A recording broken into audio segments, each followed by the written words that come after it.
Buen día compañeros y maestro. Nosotros somos el equipo número 5 y les vamos a hablar sobre Le Corbusier y el purismo francés. Para empezar con una breve introducción, el purismo se inicia con la publicación del libro Más allá del cubismo en 1918 por el pintor francés Amédée Ozenfant y el arquitecto suizo Le Corbusier, donde establecieron las bases teóricas del purismo. ¿Qué fue el purismo? El purismo fue una variación del cubismo. Se desarrolló en París entre 1918 y 1925. Fue un movimiento con una estética inspirada en la frialdad arquitectónica propia de las máquinas. Es por ello que en la arquitectura purista los objetos se representan de manera elemental y sin detalles ni ornamentos excesivos. La geometría también juega un papel fundamental en el purismo arquitectónico, un movimiento que, además de basarse en la estética de las máquinas, estableció el número áureo como la proporción ideal. Desde sus inicios, el purismo ha buscado apostar por la máxima simplicidad, centrándose en lo más esencial y dejando a un lado el arte decorativo y ornamental. Las líneas sobrias, clásicas y refinadas son las claves del purismo francés. ¿A qué se opone? Por un lado, el purismo se opone al cubismo y a sus distintos puntos de vista, y por otro lado se opone al neoimpresionismo y la importancia que se le da a las cosas perceptivas de la luz y el color. No creen en que exista una cuarta dimensión, les parece totalmente absurdo el intentar buscar una dimensión aparte de las tres existentes en la naturaleza. Incluso Le Corbusier menciona junto a Ozenfant que la cuarta dimensión resulta algo totalmente problemático y desconectado del mundo real porque solo podemos distinguir tres. Aunque el purismo se trata de un movimiento que tuvo influencia en la arquitectura después de la Bauhaus, también pretendía abarcar todas las facetas artísticas. El purismo empieza y termina con Le Corbusier como arquitecto y en la pintura con Ozenfant y Leger. Aunque participaron más arquitectos y pintores, a ellos se les dieron menos relevancia en la influencia del purismo. En 1926, Le Corbusier formula sus famosos 5 puntos para una nueva arquitectura, o los principios de la arquitectura purista, que reflejan la exigencia de codificar el propio lenguaje. Estos son pilotes, planta libre, fachada flotante, ventana corrida y techo jardín. La casa sobre pilotes es para que el suelo quede libre como un jardín. El techo jardín es para que en lugar de cubiertas inclinadas, las terrazas sean otro jardín más. El plano libre no rígidamente distribuido por tabiques fijos. La ventana continua debe ser desarrollada en forma horizontal. Y la fachada libre, es decir, independiente de la estructura portante. Charles-Édouard Jeanneret Gris nació el 6 de octubre de 1887 en la Chaux-de-Fonds, al oeste de Suiza.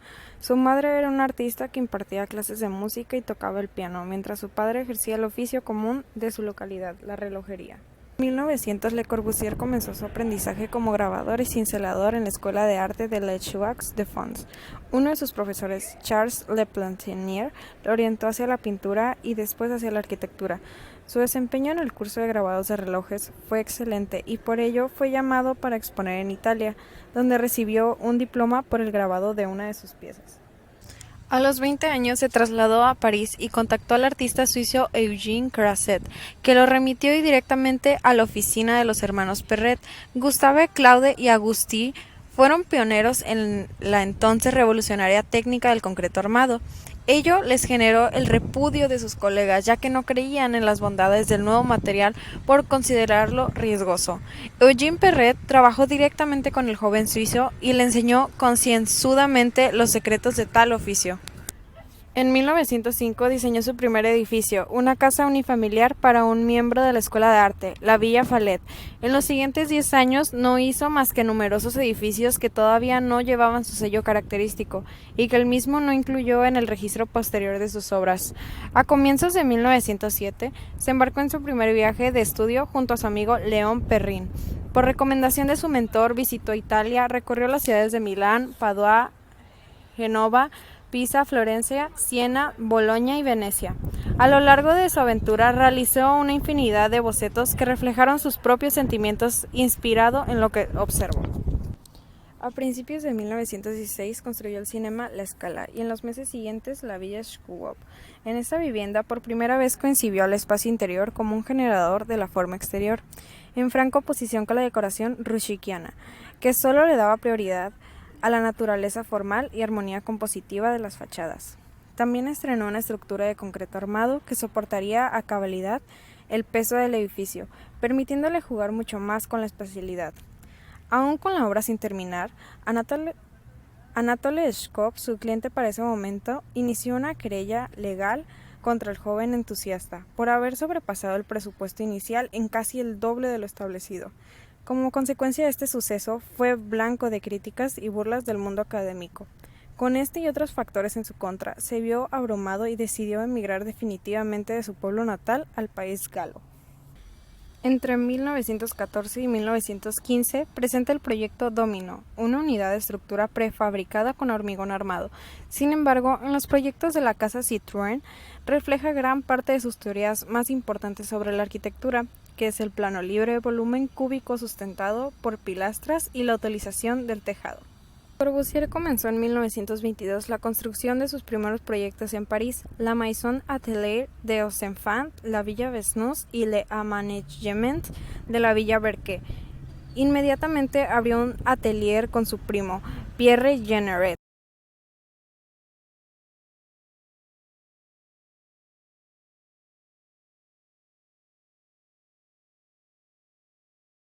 Las opiniones políticas de Le Corbusier han sido bastante variables a lo largo del tiempo. En la década de 1920 confundó y contribuyó con artículos sobre urbanismo a las revistas fascistas Plans, Prelude y Le Homme Réel. También escribió artículos a favor del antisemitismo nazi para esas revistas, así como editoriales de odio. Entre 1925 y 1928, Le Corbusier tenía conexiones con Le Fayeux, un partido fascista francés de corta duración dirigido por Georges Valois.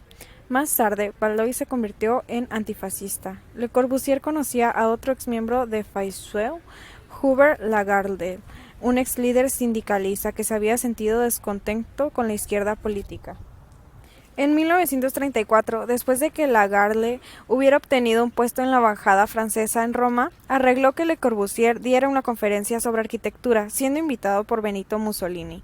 Lagardelle más tarde fue ministro de Trabajo del régimen Vichy, mientras que Le Corbusier buscó encargo del régimen de Vichy, particularmente en el rediseño de Marsella, después de que su población judía hubiera sido eliminada por la fuerza. No tuvo éxito, y el único galardón que recibió fue la pertenencia a un comité que estudiaba el urbanismo. El estilo arquitectónico de Le Corbusier es parte del racionalismo. A lo largo de su producción arquitectónica, el principio de mantener la sencillez, deshacerse de toda la ornamentación innecesaria y utilizar materiales prefabricados como el hormigón armado, da forma a uno de sus pilares teóricos, el funcionalismo. Si bien, para muchas figuras del pensamiento arquitectónico contemporáneo, la modernidad es un movimiento obsoleto, y por lo tanto las obras y premisas de su arquitectura no deben continuarse, hay un grupo importante de arquitectos llamado neomodernos o simplemente modernos que continúan haciendo arquitectura en el espíritu de Le Corbusier. La vida moderna traía consigo una serie de exigencias cuya satisfacción era imposible de encontrar en la pervivencia de la arquitectura tradicional. Había por ello que adecuar la arquitectura a la civilización surgida de la revolución industrial. Nosotros gustamos del aire puro y del sol a raudales, afirmó. La casa es una máquina de vivir, baños, sol, agua caliente y fría y temperatura regulable a voluntad, conservación de los alimentos, higiene, belleza a través de proporciones convenientes. Un sillón es una máquina de sentarse. Los lavabos son máquinas para lavar. El mundo de nuestro quehacer ha creado sus cosas, la ropa, la estilografía. El estilo arquitectónico de Le Corbusier es parte del racionalismo. A lo largo de su producción arquitectónica, el principio de mantener la sencillez, deshacerse de toda la ornamentación innecesaria y utilizar materiales prefabricados como el hormigón armado, da forma a uno de sus pilares teóricos, el funcionalismo. Ideó el modulor, sistema de medidas basado en las proporciones humanas, en que cada magnitud se relaciona con la anterior por el número áureo, para que sirviese de medida de las partes de arquitectura. De esta forma retomaba el ideal antiguo de establecer una relación directa entre las proporciones de los edificios y las del hombre. Tomó como escala el hombre francés medio de esa época, unos 75 metros de estatura, y más adelante añadió la del policía británico, de 6 pies, lo que dio el modulor 2. Los resultados de estas investigaciones fueron publicados en un libro con el mismo nombre del modulor. Le Corbusier fue uno de los miembros fundadores del Congreso Internacional de Arquitectura Moderna. En 1930 adoptó la nacionalidad francesa. Unos años después realizó su primer viaje a los Estados Unidos. Le Corbusier se hizo famoso. Una de sus obras más importantes es la Villa Savoye, que en 1963 fue declarada Patrimonio Arquitectónico por parte del gobierno francés y se procedió posteriormente a restaurarla, ya que se encontraba en un estado de ruina tras la dejadez y los ataques sufridos en la guerra. Le Corbusier muere antes de que se inicie la rehabilitación diseñada por él después de 1960 y que si se hubiera llevado a cabo la habría modificado considerablemente. La capilla en Ronchamp es singular en el estilo de Le Corbusier, quien en este edificio abandona sus principios de estandarización y de la máquina estética, dando lugar a una respuesta específica para el lugar. Por propia admisión de Le Corbusier, fue el lugar el que proporcionó la geometría sobre la que apoyó su solución, junto con su herencia histórica, como lugar de adoración. Le Corbusier también detectó una relación sagrada de la colina con sus alrededores, las montañas del Jura en la distancia y de la colina misma, dominando el paisaje. Convento Sainte-Marie de la Tourette. A partir de ese momento el autor abandona la retórica purista de los planos blancos que había caracterizado su obra anterior para adoptar una modalidad caracterizada por la introducción de texturas rugosas y fuertes que lo confieren una fuerte materialidad a sus volúmenes. El paisaje, el cielo y las nubes que pasan en movimiento se perciben y se apropian de la composición. Maison de Fuda, construida entre los años 1947 y 1952, es un enorme bloque de vivienda colectiva de hormigón en bruto, que fue considerada por Reinen Banham como la primera obra auténticamente de posguerra, en el sentido de que sus planteamientos innovadores evidencian un claro quiebre con la arquitectura moderna practicada previamente. Construida con un prototipo, esta obra sintetiza gran parte del trabajo experimental realizado por Le Corbusier desde 1920 en adelante y fue aclamada como su contribución más significativa a la tipología de vivienda colectiva y catalogada dentro de las grandes obras arquitectónicas del siglo XXI. Dentro de la pintura purista, los artistas más destacados son Amédée Saint-Fond y Charles Jeanneret, conocido como Le Corbusier. Este purismo vanguardista es un arte basado principalmente en el uso de formas básicas, despojadas de elementos superfluos.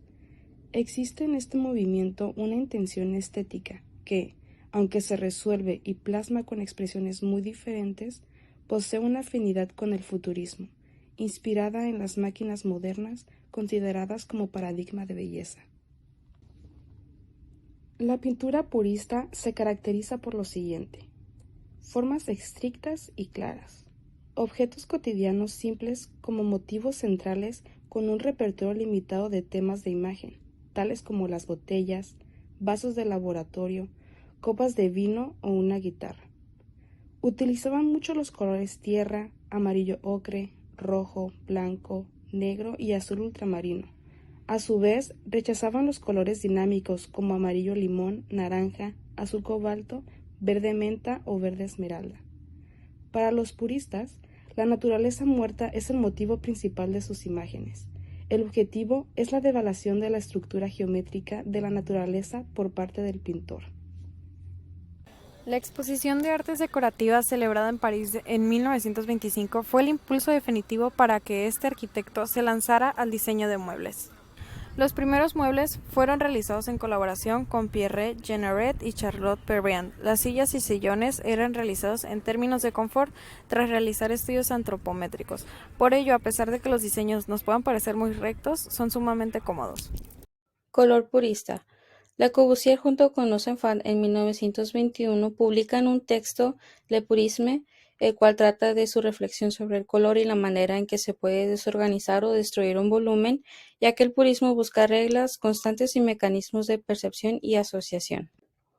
A pesar de que Le Corbusier creara un riguroso y personal orden racional sobre el color, el arquitecto asegura que no se puede someter del todo, ya que el color expresa distintas cosas como la personalidad, nuestra esencia, nuestra vida y reacciona psicológicamente con nosotros y nuestros sentimientos. La gama del purismo está constituida por colores unidos a la experiencia visual de la naturaleza, como los colores tierra, verdes de la vegetación, azul cielo y del mar. El color en la obra de Le Corbusier. El crítico de arquitectura Cramer describe cómo Le Corbusier le daba mucha importancia a los colores saturados en sus dibujos y pinturas. Consideraba que su arquitectura no estaba al margen de su cromatismo, tanto que distintos historiadores editaron los trabajos de Le Corbusier con imágenes en blanco y negro.